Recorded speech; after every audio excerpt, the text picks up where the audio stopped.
নমস্কাৰ কলিয়াবৰ নিউজলৈ আপোনালোকক স্বাগতম জনাইছো। এই মুহূৰ্তৰ মুখ্য সংবাদ মাধৱগাঁৱৰ মন্টুনাথৰ ঘৰত ডকাইতি সোণৰ ৰূপৰ গহনা আৰু মূল্যৱান সামগ্ৰী লুটি লৈ গ'ল চোৰে। কলিয়াবৰ মহকুমাৰ মাধৱগাঁৱত এক ডকাইতিৰ ঘটনাই চাঞ্চল্যকৰ সৃষ্টি কৰিছে।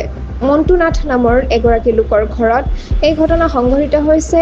চোৰে সোণ আৰু ৰূপৰ গহনা লগতে বহু মূল্যৱান সামগ্ৰী লুটি লৈ যায়।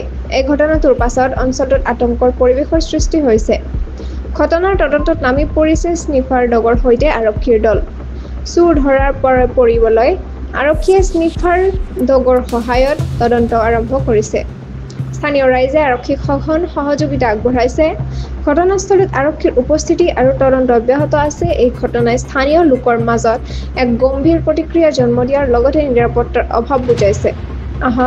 আশা কৰোঁ তদন্তে শীঘ্ৰেই সফলতা লাভ কৰক আৰু চোৰৰ সন্ধান পোৱা যাওক। সদায় সতৰ্ক থাকক, সুস্থ থাকক।